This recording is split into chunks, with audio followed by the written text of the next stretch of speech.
Very good morning.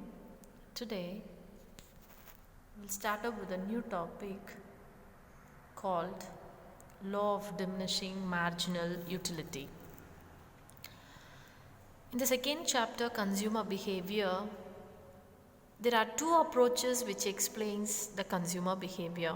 Number one, cardinal utility analysis. Number two, ordinal utility analysis.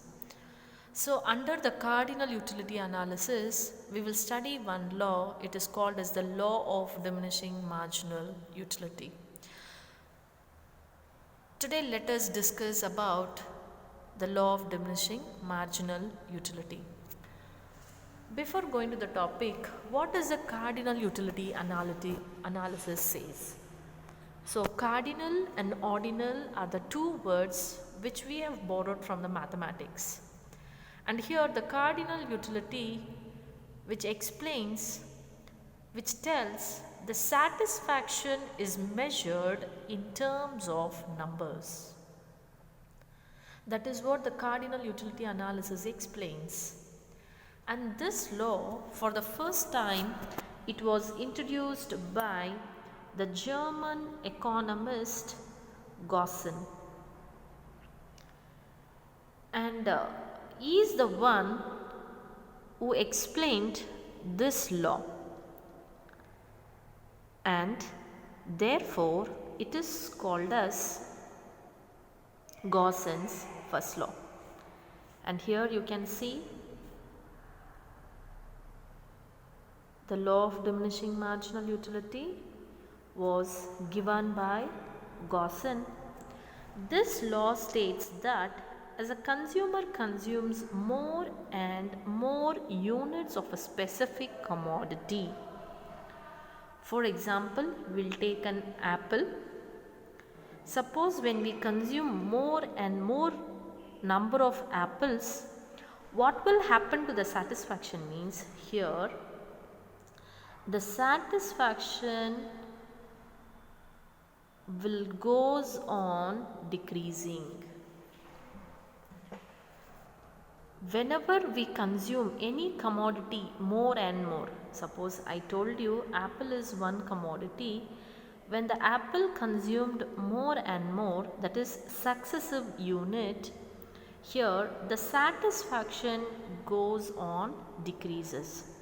So it is also known as Gaussen's first law, because he is the one who firstly explained that a satisfaction will goes diminishing. So therefore he is called as a Gaussen's first law. So next we will see what is the meaning of this law. So later on, after some years, Alfred Marshall,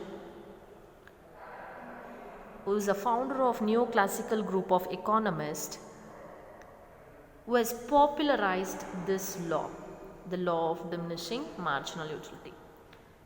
So Alfred Marshall, he has given a definition of meaning of this law: the additional benefit which a consumer or a person derives from a given stock of a thing diminishes, other things being equal. That is, in economics we call this other things being equal as ceteris paribus. I hope you are familiar with these words. Ceteris paribus means other things being equal with every increase in the stock that he already has. That is the definition given by Alfred Marshall. So simply, if we want to tell what is the law means, we obtain less and less utility from the successive units of a commodity as we consume more and more of it. I told you, when we consume the apple, the first apple, what is the satisfaction we got it? The second apple, we don't get it. The third, it reduces still more. The fourth, still more reduces. That is what this law says. We obtain less and less utility from the successive units of commodity as we consume more and more of it. So this is the law which is popularized by Alfred Marshall. Let me give you an example. When we listen to certain music, first when we listen, we will feel happy. When we keep on listening the same song again and again and again and again, day after day, what will happen? Automatically we feel saturated. We are not in a position to enjoy the music. Instead of that, we feel irritated. The same thing, it's applicable for the goods also. Any particular commodity, when we take more and more, suppose if I feel thirst, I drink one after another. If I continuously take it, what will happen to me means that satisfaction will be becoming lesser and lesser because I take more and more of it.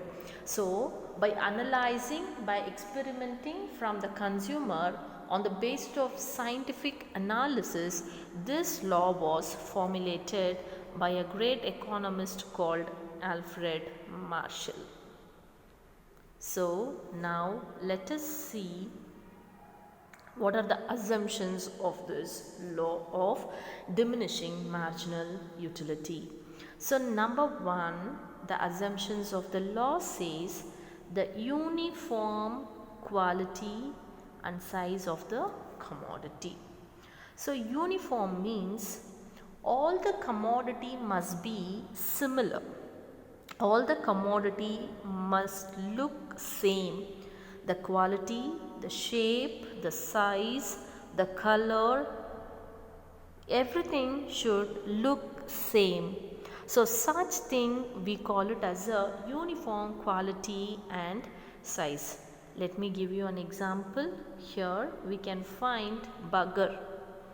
So the burger here, according to our assumption, uniform. Whether all four are looking same or looking different? No, everything is looking same. The size of it, yes, it's looking same. The color of it, yes, it's looking same. And the shape, the size, the color, the taste will be different or same? Everything will be the same. So this is what called uniform price, uniform quality and size of the commodity. Number two, suitable quantity of a consumption. Suitable quantity of consumption means it should not be too small or it should not be too big. It should be in moderate or a medium size. So suitable quantity of consumption. For example, I'll show you here. Here we have the three different commodity. For example, peas. So peas size are too small. And you can observe here jackfruit. The jackfruit is big. And also here you can observe the apple, which is medium in size. Suppose if I give you a task of eating peas, how much you will have? Because the size is small, you can have more. If I tell you jackfruit to consume, it's too big to complete one full jackfruit. So big we cannot have it. But you can observe the apple size is moderate or medium in size. So whenever we consume according to this law, the quantity must be suitable. It should not be too small, it should not be too big, it should be moderate. So that is what the law says here. Number 3, consumption within the same time. So consumption within the same time means here the interval gap should not be there. The gap between two commodities is strictly prohibited. Consumption within same time. Suppose if I give you two apples, after eating one apple, immediately you should consume another apple. After consuming the second apple, you should consume the third apple. After completing the third apple, you should consume the fourth apple, and so on. In between, you should not consume any other substitute, any other commodities. You have to consume the same apple which is given. So morning one, afternoon one, night one. No, it's not like that. You have to consume continuously without any time gap. Number 4, no change in price of the commodity. So no change in size of the commodity means, here I have shown you some images which is burger. So each burger price is same. 60 rupees is a burger. So this is also 60, here also 60, this is also 60, this is also 60. There is no change in price. One is 15 or another one is 30. It's not like that. So the price of the commodity is same. And the next assumption which tells utility can be measured in cardinal numbers. So utility measured according to this law, we are going to measure the satisfaction in terms of numbers. For example, here we have two commodity, that is commodity A and commodity B. So when I consume commodity A, for example apple and banana. So when I consume apple, I got satisfaction of 10 units. When I consume banana, I got 6 units of satisfaction. So here my likes I am telling in terms of numbers. That is called as utility can be measured in cardinal numbers like 1, 2, 3, 4. So here according to this law, whatever the goods we consume, it should be in the form of numbers. The next one is consumer must be rational. Rational means wise. So here the consumer should not be irrational. Only it is applicable to the rational consumer. So these are the assumptions of this law. So next, what is the meaning we have seen? The same thing is going to be explained with the help of a schedule. So here the example we have taken, in the schedule the 3 column is given. First column units of apple, second column total utility, and third column is marginal utility. So how many number of apples consumed means 1, 2, 3, 4, 5, 6, 7 apples, and the total utility. So when a consumer consumes the first apple, he gets the total satisfaction of 20 units. When he consumes the second apple, he gets the satisfaction of 35 units. When he consumes the third apple, he gets the satisfaction of 45 units. And as the consumer consumes more and more, here the total utility goes on increasing, later it decreases. That is what there in this total utility and number of units consumed. Now we will see how about the marginal utility. So already in the previous video I have told the difference between the total utility and the marginal utility. The marginal utility, from the beginning what will happen? First of all, we should know what is marginal utility. Marginal utility is the additional satisfaction or additional utility derived by a consumer by consuming an additional unit. So in this example, when a consumer consumes the first apple, he gets the satisfaction of 20 units. When he consumes the second apple, he gets the satisfaction of 15 units. As he consumes one after another, that is successive units. When the successive units consumed, you remember the assumptions of the law, the time gap. One after another, no interval gap should be there. So when a consumer consumes one after another, here what happens to the marginal utility means it goes on decreases. So difference between total utility and marginal utility, in the schedule I have showed you that the total utility curve it goes on increasing. After a level, it started decreasing. But the marginal utility from the beginning, it goes on decreasing. And after a level, it reaches the negative. You can observe here -5 and -10. And also I will tell you how to calculate marginal utility. So the number of units of apple have given, total utility is given. How to calculate marginal utility? The formula to calculate marginal utility is mu equals TUN minus TUN minus 1.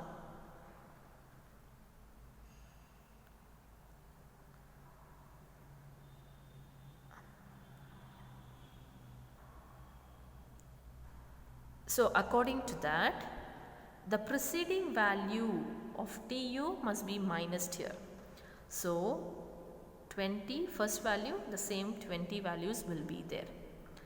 35 minus 20 is 15.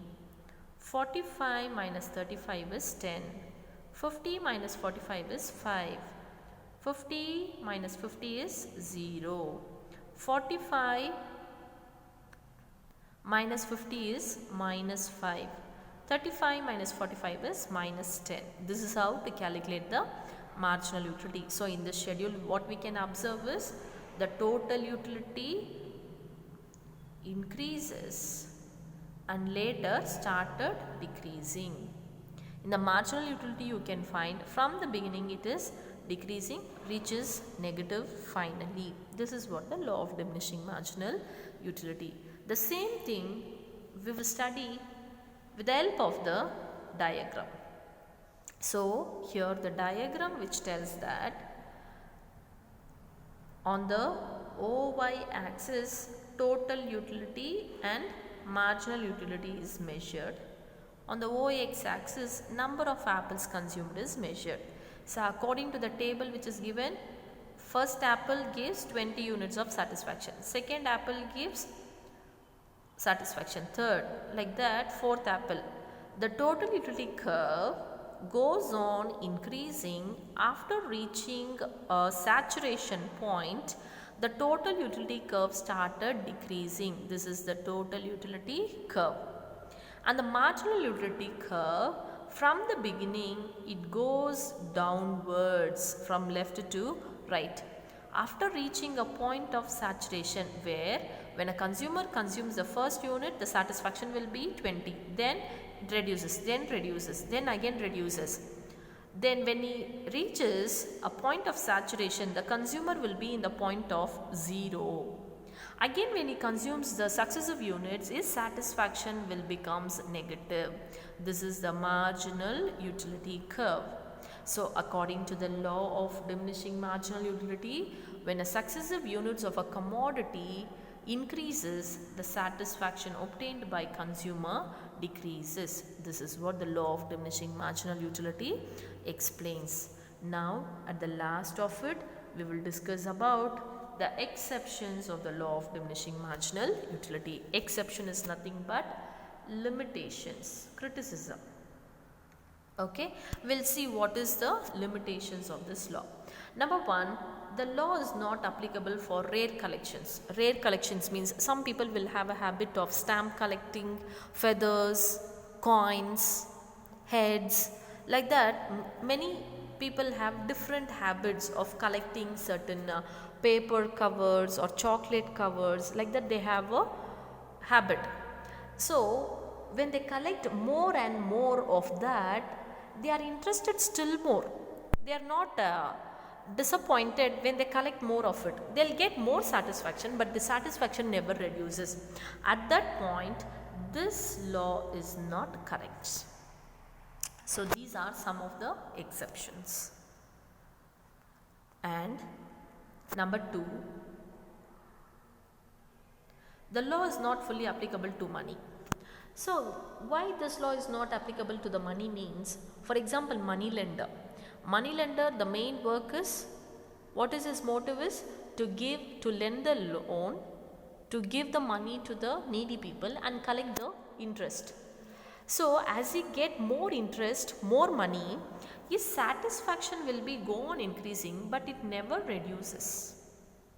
So according to this law, when we take more and more something, our satisfaction will reduce. But here, the money collectors, the people who are miser, who fond of money, who loves money, they wanted more and more money, but nobody will be in a point of saturation at this point.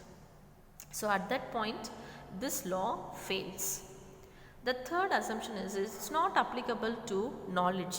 The people who are love of knowledge, one who knows, one who wanted to know more and more, their saturation level will never come to a point of saturated. They'll never be fulfilled. They wanted to study more and more. They wanted to know more and more. They will never come to the point of saturation. At that point, this law fails. And the next one is this law is not applicable to precious goods, fashion, beauty. See, some people loves jewelries, especially girls, females, ladies. So when they wear some kind of a gold or some precious goods, they wanted still more better. They wanted more beautiful than this. They wanted a new design. They never be saturated when they get more and more of it. Some people are crazy about the fashion, beauty. As they do more fashion, the next level they wanted to go more superior than that. When they have more and more fashion and design and beauty, their saturation level will never come to a decreasing level. It goes on high each time when they dress up. So at that time this law fails. And the last one is the law does not operate if the consumer behaves in a irrational manner. So what does this law says is irrational manner means, for example, drunkard. So drunkard, when he takes each peg, he'll never come to the point of satisfaction. As he enjoys each pegs, he wanted more and more. He'll never come to the point that this is enough for me. So at that time this law fails. So these are the limitations of this law or criticism of this law.